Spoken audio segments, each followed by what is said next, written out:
Assalamualaikum warahmatullahi wabarakatuh. Saya David Ardiansa. Saya mahasiswa RPL dari Universitas Muhammadiyah Kalianda dengan NIM 241010064. Di sini saya akan menjelaskan tentang ekonomi manajerial.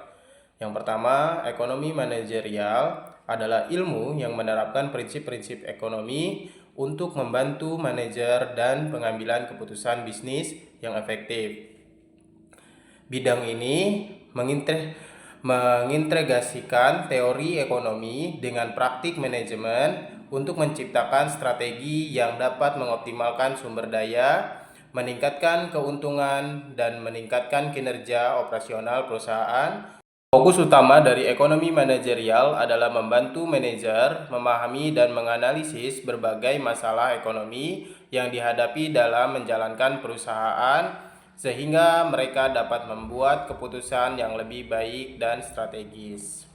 Yang kedua adalah teori perilaku konsumen. Teori perilaku konsumen adalah studi tentang bagaimana konsumen membuat keputusan untuk membeli barang dan jasa. Faktor-faktor yang mempengaruhi keputusan ini meliputi profesi pribadi, tingkatkan pendapatan, harga barang, serta efek substitusi dan pendapatan. Memahami perilaku konsumen yang memungkinkan perusahaan untuk menyusun strategi pemasaran yang lebih tepat sasaran, seperti segmentasi pasar, penempatan harga, dan promosi yang efektif. Dengan demikian, perusahaan dapat lebih memahami kebutuhan dan keinginan konsumen serta interaksi mereka dengan produk atau layanan yang ditawarkan.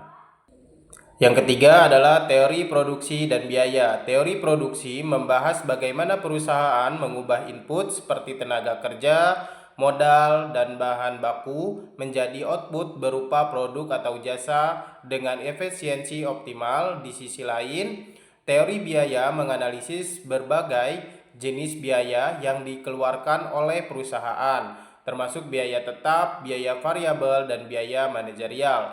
Pemahaman mendalam tentang produksi dan biaya sangat penting untuk mengelola sumber daya secara efisien dan memaksimalkan keuntungan perusahaan. Dan demikian, perusahaan dapat meningkatkan produktivitas dan mengurangi pemborosan. Dan yang keempat adalah teori elastisitas. Teori elastisitas mengukur seberapa responsif kuantitas permintaan dan penawaran terhadap perubahan harga, pendapatan, atau faktor lainnya. Elastisitas permintaan harga misalnya mengukur bagaimana perubahan harga suatu barang mempengaruhi jumlah permintaan.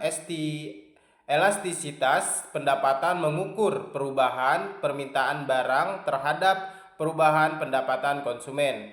Memahami konsep elastisitas sangat penting dalam menentukan strategi penempatan harga yang optimal dan mengelola respon pasar terhadap perubahan harga dan pendapatan.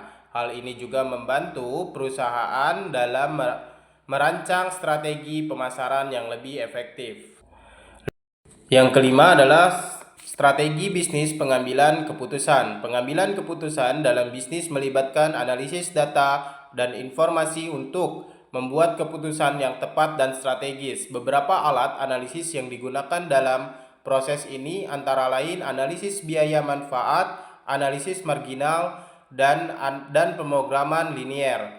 Analisis biaya manfaat membandingkan biaya dan manfaat dari suatu keputusan, sementara analisis marginal mengevaluasi tambahan keuntungan dan biaya dari untuk mengoptimalkan penggunaan sumber daya dengan mempertimbangkan kendala yang ada. Dengan menggunakan alat-alat ini, manajer dapat membuat keputusan yang lebih baik dan meningkatkan kinerja perusahaan secara keseluruhan. Dan yang keenam, peran pemerintah dalam pasar. Pemerintah memainkan peran penting dalam mengatur pasar melalui kebijakan fiskal, kebijakan moneter, dan regulasi. Kebijakan fiskal melibatkan pengaturan pajak dan pengeluaran pemerintah untuk mempengaruhi ekonomi.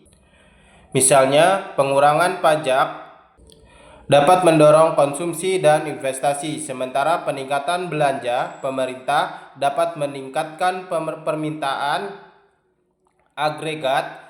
Kebijakan moneter melibatkan pengaturan jumlah uang beredar dan suku bunga oleh bank sentral untuk mencapai stabilitas harga dan pertumbuhan ekonomi. Regulasi adalah aturan yang ditetapkan oleh pemerintah untuk melindungi konsumen, mengatur persaingan, dan mencegah praktik bisnis yang tidak etis. Perusahaan harus memahami kebijakan dan regulasi pemerintah untuk dapat menyesuaikan strategi bisnis mereka dan memastikan kepatuhan terhadap peraturan yang berlaku.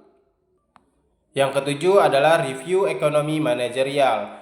Sebagai penutup, mari kita lakukan review singkat tentang ekonomi manajerial. Di bidang ini mengintegrasikan teori ekonomi dengan praktik manajemen untuk membantu perusahaan membuat keputusan yang lebih baik dan efektif. Dengan memahami konsep-konsep seperti perilaku konsumen, produksi dan biaya, elastisitas, serta peran pemerintah, manajer, dan mengoptimalkan sumber daya dan meningkatkan kinerja perusahaan, ekonomi manajerial adalah alat penting bagi manajer untuk menghadapi tantangan bisnis dan mencapai kesuksesan dalam lingkungan yang kompetitif. Baik, itu penjelasan dari ekonomi manajerial. Saya David Ardiansyah, saya akhiri. Wassalamualaikum warahmatullahi wabarakatuh.